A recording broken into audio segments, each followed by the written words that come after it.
Hola a todas y a todos, bienvenidos y bienvenidas al canal un día más. Bueno, hoy martes toca vídeo teórico de peluquería. Ya vamos con el tema 7, que en este caso se trata de la clasificación de los cambios de color y de los cosméticos. En el tema de hoy vamos a ver en el punto número 1 la clasificación de los cambios de color atendiendo al objetivo perseguido, y estos podrían ser el matizado, la coloración, las tinturas y la decoloración. En el punto número 2 vamos a ver los cambios de color atendiendo a la naturaleza del colorante, que pueden ser vegetales, metálicos, compuestos y orgánicos sintéticos. En el punto número 3 vamos a ver los colorantes atendiendo a su duración, que pueden ser temporales, semipermanentes y permanentes. En el punto número 4 vamos a ver los tintes de oxidación. En el punto número 5 la coloración tono sobre tono, y en el punto número 6 los cambios de color atendiendo a la zona en la que se aplican, y pueden ser totales o parciales. Y una vez vistos todos los puntos que tenemos en el tema de hoy, si os parece, comenzamos.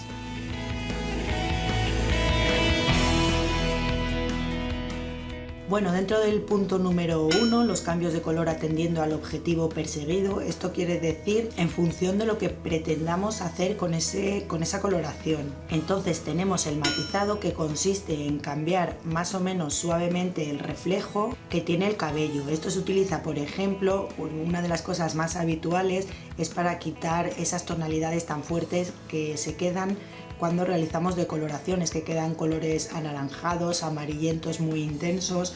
Pues para esto, por ejemplo, serviría el matizado, o también para quitar la coloración amarillenta a las canas, eliminando así estos reflejos que no nos gustan o que quedan tan artificiales. El matizado puede o no modificar la pigmentación base, es decir, cambiar el color del tono, y sí que altera químicamente la melanina capilar. Esto quiere decir que llega a penetrar más o menos en el córtex o la corteza del cabello. Y los productos que podríamos utilizar para matizar serían casi todos los colorantes, tanto los temporales, semipermanentes, permanentes, los tintes de oxidación, eso sí, siempre con agua oxigenada a bajas concentraciones. Por otro lado está la coloración, y esta consiste en modificar el tono y o el reflejo, pero sin alterar químicamente la melanina capilar. ¿Esto qué quiere decir? Que no va a penetrar en el interior del cabello. La coloración se queda de manera superficial depositada en el cabello. Se suele utilizar para aportar más brillo, más luminosidad a aquellos colores que hayan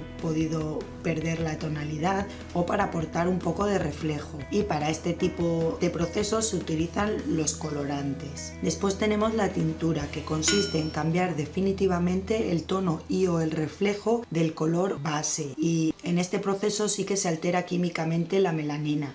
Por eso, una vez hemos utilizado un tinte, ya nunca más podremos volver a tener el color que teníamos, excepto el cabello que nos vaya creciendo, que sí que va a salir de nuestro color, pero el cabello que ha sido tratado químicamente con un tinte ya no vuelve a recuperar su color natural, porque los pigmentos de melanina que se encuentran en el interior de la corteza han sido modificados. Para la realización de los tintes se utilizan los tintes orgánicos sintéticos, los tintes de oxidación, los tintes metálicos, los vegetales, aunque estos dos últimos no se utilizan a nivel profesional. Luego tenemos la decoloración, que consiste en aclarar definitivamente el color del cabello.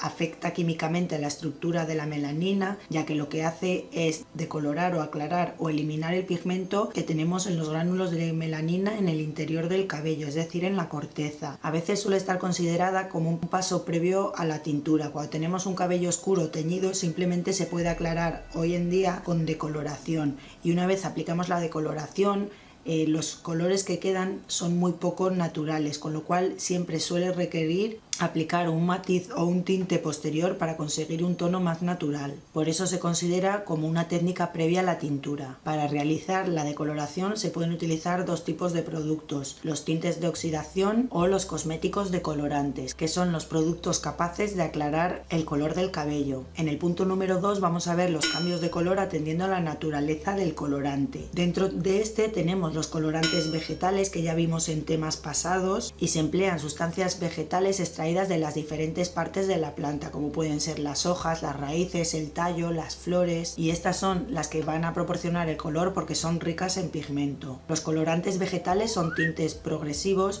que para alcanzar el color requieren sucesivas aplicaciones. Con una única aplicación se vería un poco el color, con la siguiente un poco más, un poco más, un poco más. Con las sucesivas aplicaciones es como vamos a conseguir el color final. Son bastante conocidos los colorantes vegetales, pero cada vez menos empleados, ya que la gama de colores que proporcionan es muy restringida, tienen 4 o 5 colores. El proceso de teñido requiere mucho tiempo y es un poco engorroso porque hay que formar como un cataplasma o una pasta para aplicarlo. Los colores que proporcionan son poco resistentes a los lavados, se van con facilidad y también a la luz, y al quedarse depositados en la cutícula del cabello pueden proporcionar problemas a la hora de realizar un cambio de forma permanente o un cambio de color, o aquellos procesos que requieran que el producto penetre en el interior del cabello, ya que esta película que forman en el exterior de color va a formar como una barrera, dificultando la penetración de otras sustancias. El colorante vegetal más conocido y más empleado suele ser la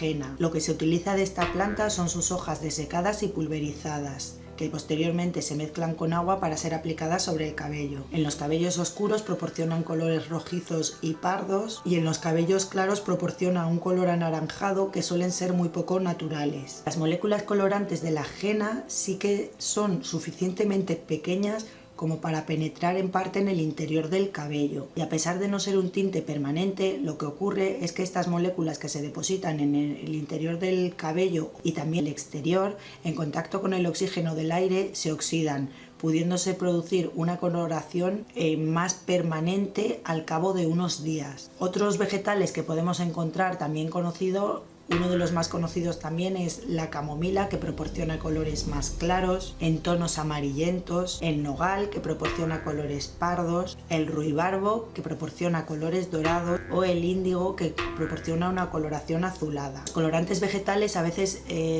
se mezclan con otros productos para obtener gamas más amplias de colores y otros beneficios que estos por sí solos no proporcionan. Los colorantes vegetales tienen unas sustancias llamadas taninos, que son los que ayudan a fijar el color. Cuando la planta no contiene estas sustancias, se suele asociar con otras plantas. La ventaja que tiene este tipo de productos es que no proporciona reacciones alérgicas y no son tóxicos. Sin embargo, como comentaba, no se recomienda mucho después utilizar, por ejemplo, ondulaciones permanentes o otros tipos de procesos químicos, ya que pueden dañar la fibra y la estructura capilar. Después tenemos los colorantes metálicos, que como os decía están en desuso, es más, creo que en España están prohibidos, ya que son tóxicos. Las sales metálicas se van acumulando y pueden llegar a penetrar en la piel con sucesivas aplicaciones, por eso se dejaron de utilizar, y las más utilizadas son las sales de plomo, plata y cobre. En todos los casos proporcionan un oscurecimiento del cabello y sus colores son poco naturales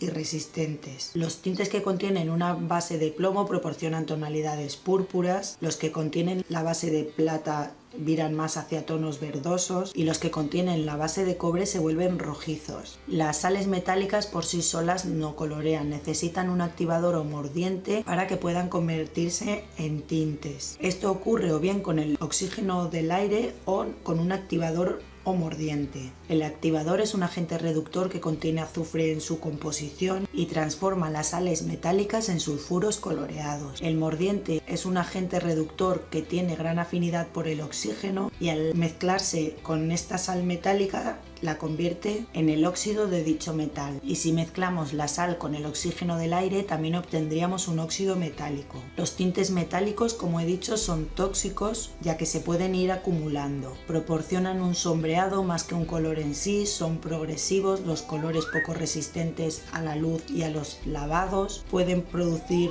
reflejos verdosos o rojizos poco estéticos. Al quedarse depositado sobre el cabello hace que este al tacto sea más áspero, y en ningún caso podríamos utilizar ni tintes de oxidación ni productos para los cambios de forma permanente, ya que podrían reaccionar con las sales metálicas y dañar el cabello. Después tenemos los colorantes compuestos. Como su propio nombre indica, nos está diciendo que está formado o compuesto por dos colorantes. Bien pueden ser los colorantes vegetales y los inorgánicos, es decir, los vegetales y los metálicos, que se pueden mezclar, así se consiguen colores más naturales y menor toxicidad, pero los inconvenientes de los colorantes metálicos continúan estando. Y también colorantes vegetales con orgánicos sintéticos. En el punto 2.4 tenemos los colorantes orgánicos sintéticos, que son los colorantes que se incluyen en la mayoría de productos que utilizamos hoy en día para teñir nuestro cabello. Se llaman compuestos orgánicos porque contienen carbono en su composición y sintéticos porque son elaborados en laboratorio por medio de un conjunto de reacciones químicas o síntesis. Las ventajas de los tintes orgánicos sintéticos respecto a los anteriores son: proporcionan gran cantidad de tonos y reflejos tanto naturales como de fantasía, son fáciles de aplicar, el tiempo de exposición es menor, se pueden realizar decoloraciones, tintes o cambios de forma permanentes aunque nos los hayamos aplicado, se pueden eliminar con las decoloraciones o con simples lavados, no son tóxicos aunque sí pueden producir reacciones alérgicas, no son progresivos, el color lo obtenemos con la primera aplicación. Bueno, y ahora pasamos con el punto número 3, cambios de color atendiendo a la duración. Tenemos la coloración temporal, que como hemos visto en otros temas, dura desde su aplicación hasta el siguiente lavado. Incluso muchas de ellas con un simple cepillado se van. Los productos que se utilizan son normalmente orgánicos sintéticos, contienen moléculas de gran tamaño que son incapaces de atravesar las escamas de la cutícula para llegar a la corteza. Es por eso que se quedan depositados sobre la cutícula del cabello y por consiguiente con un lavado o un cepillado se eliminan. Además no tienen afinidad por la queratina, con lo cual se desprenden fácilmente. Como vimos en el tema anterior, la forma de presentación pueden ser en ampollas, champú, gel, laca, en forma de tiza, en forma de colores, para aplicar con gupillón, para aplicar como si fueran labiales también. Por otro lado tenemos la coloración semipermanente. Es una coloración que resiste de 4 a 6 semanas, como vimos también en temas anteriores. Son moléculas de menor tamaño que atraviesan la cutícula y se quedan en la zona de la periferia de la corteza, con lo cual llegan a penetrar pero en menor medida que los tintes de oxidación. Es por ello que su duración es mayor que los temporales pero menor que los tintes permanentes. Además tienen mayor afinidad por la queratina. Esto va a hacer que se adhieran más a ella y sean más difíciles de eliminar. Y como vimos, las formas de presentación puede ser en champú, crema, lociones, etc. Después tenemos la coloración permanente. Se denomina permanente porque su color no desaparece ni con los lavados ni con los cepillados. Sí que es verdad que los tintes permanentes pueden perder un poco de color, pero esos pigmentos que se encuentran en el interior de la corteza ya han quedado modificados, como os decía, para siempre. Una de las principales características de los colorantes orgánicos sintéticos permanentes, que son los tintes de oxidación, es que necesitan la acción de un oxidante para convertirse en verdaderos tintes. Es decir, cuando nosotros tenemos el tubo de tinte, eso simplemente es un colorante. ¿Qué quiere decir un colorante? Que por sí solo no es capaz de penetrar en el interior del cabello. Si lo aplicáramos, aportaría color, pero un color que se iría a la siguiente lavada o con un par de lavadas. Pero al mezclarlo con el agua oxigenada, que es el oxidante, es cuando va a realizar la acción verdadera de un tinte. Estos son capaces de cubrir canas, resistentes a la luz y a los lavados, más que los anteriores, tienen una amplia gama de colores y reflejos, buena cobertura, tienen un alto poder colorante y decolorante, o sea, son capaces de aportar color y de quitarlo, de aclararlo. Se pueden combinar con otros procesos químicos y pueden producir reacciones alérgicas. Por ello, si nunca nos hemos teñido el cabello con un tinte de oxidación, sería recomendable realizar la prueba de sensibilidad. En el punto 4 tenemos los tintes de oxidación, que como os venía diciendo, su característica principal es que requieren la acción de un oxidante para convertirse en verdaderos tintes. Penetran a través de las escamas de la cutícula y entran en el interior de la corteza para modificar el color natural del cabello. En cuanto a la coloración tono sobre tono, es un tipo de coloración intermedio entre los tintes permanentes y semipermanentes. Estaría ahí un poco en el medio, ya que no dura de forma permanente, pero resiste más de 4 a 6 lavados. Lo que ocurre con este tipo de tintes es que se utiliza un oxidante a bajas concentraciones, o sea, es como si fuera un tinte normal, pero al reducir los volúmenes del agua oxigenada hace que sea como más suave, daña menos el pelo, pero se va a ir antes. Al tener un oxidante, las escamas de la cutícula se abren y penetran, pero no tanto como los tintes de oxidación normal. No son tóxicos, aunque pueden producir reacciones alérgicas. Al igual que los tintes de oxidación necesitan un oxidante para convertirse en verdaderos tintes. No tienen capacidad para decolorar el cabello, sí para colorear, es decir, siempre se suelen utilizar para oscurecer. Tanto la duración como la cobertura de canas es mayor que la de los tintes semipermanentes. naturales y se suelen comercializar en gel o en crema. Bueno, y por último, en el punto número 6 vamos a ver los cambios de color atendiendo a la zona en la que se aplican. Dentro de esta tenemos los cambios totales. ¿Esto qué quiere decir?